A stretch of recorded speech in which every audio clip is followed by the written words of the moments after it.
Namita tutorials YouTube চ্যানেলে সকল ছাত্রছাত্রীকে স্বাগত। আজকে আমরা পশ্চিমবঙ্গ মধ্যশিক্ষা পর্ষদ প্রদত্ত নতুন মডেল অ্যাক্টিভিটি টাস্কের দশম শ্রেণীর জীবনবিজ্ঞানের প্রশ্নোত্তরগুলো করব। তাহলে শুরু করা যাক।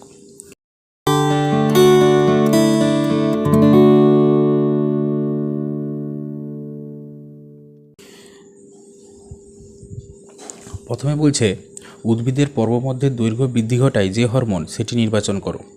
তাহলে এটা উত্তর হবে কি জিব্বেরেলিন। আচ্ছা, 2 নম্বর বলছে নিচের বক্তব্যগুলি থেকে মায়োপিয়ার সঙ্গে সম্পর্কিত সমস্যাটি চিহ্নিত করো। এটা উত্তর হবে খ, অর্থাৎ বস্তুর প্রতিবিম্ব রেটিনার সামনে গঠিত হয়।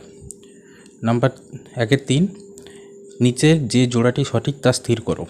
এটা হবে ঘয়ের উত্তর ADH। এটা বৃক্কীয় নালিকার জলের পুনঃশোষণ ঘটায়।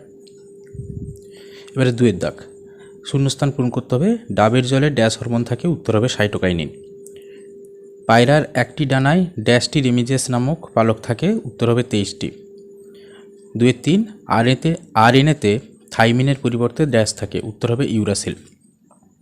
এবারে নিম্নলিখিত বৈশিষ্ট্যের উপর ভিত্তি করে অন্তঃক্ষরা ও বহিঃক্ষরা গ্রন্থির পার্থক্য নিরূপণ করো। কি কি বৈশিষ্ট্য দিয়েছে এখানে? নালীর উপস্থিতি অনুপস্থিতি আর ক্ষরিত পদার্থ। তাহলে উত্তরটা দেখে নেওয়া যাক।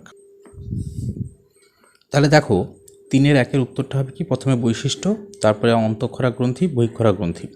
বৈশিষ্ট্যতে প্রথমে দিয়েছিল নালীর উপস্থিতি ও অনুপস্থিতি। তাহলে এটা হবে কি, গ্রন্থি নিঃসৃত পদার্থের জন্য কোনো ক্ষরণনালী থাকে না। আর বহিঃক্ষরা গ্রন্থিতে হবে গ্রন্থি নিঃসৃত পদার্থ ক্ষরণের জন্য ক্ষরণনালী থাকে। ক্ষরিত পদার্থ, এদের ক্ষরিত পদার্থ হলো হরমোন, এদের ক্ষরিত পদার্থ হলো পাচক রস বা রেচন পদার্থ। ঠিক আছে। এবারে 3-2, মাইটোসিসের সবচেয়ে দীর্ঘস্থায়ী দশার নিউক্লিয়াসের কী কী পরিবর্তন ঘটে তা বর্ণনা করো। তাহলে উত্তরটা দেখে নেওয়া যাক। দেখো, মাইটোসিস কোষ বিভাজনের দীর্ঘস্থায়ী দশা হলো প্রোফেজ।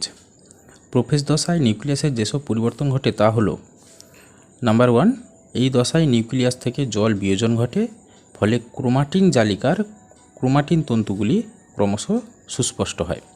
নাম্বার 2, ক্রোমাটিন তন্তুগুলি ক্রমশ কুণ্ডলীকৃত হয়ে ঘনীভূত হয় এবং সূত্রাকার ক্রোমোজোম গঠন করে। নাম্বার 3, প্রতিটি ক্রোমোজোমে 2টি করে পরস্পর পেঁচানো সিস্টার ক্রোমাটিড দেখা যায়। নাম্বার 4, প্রোফেজ দশার শেষের দিকে ক্রোমোজোমগুলি ক্রমশ স্থূল ও দণ্ডাকার হতে থাকে। নাম্বার 5, নিউক্লিয় পর্দা ও নিউক্লিয়াস প্রথমে ক্ষুদ্র ক্ষুদ্র খণ্ডে ভেঙে যায় ও প্রোফেজ দশার শেষে অবলুপ্ত হয়। নাম্বার 6, বেম বা স্পিন্ডিল গঠিত হতে শুরু করে। ঠিক আছে।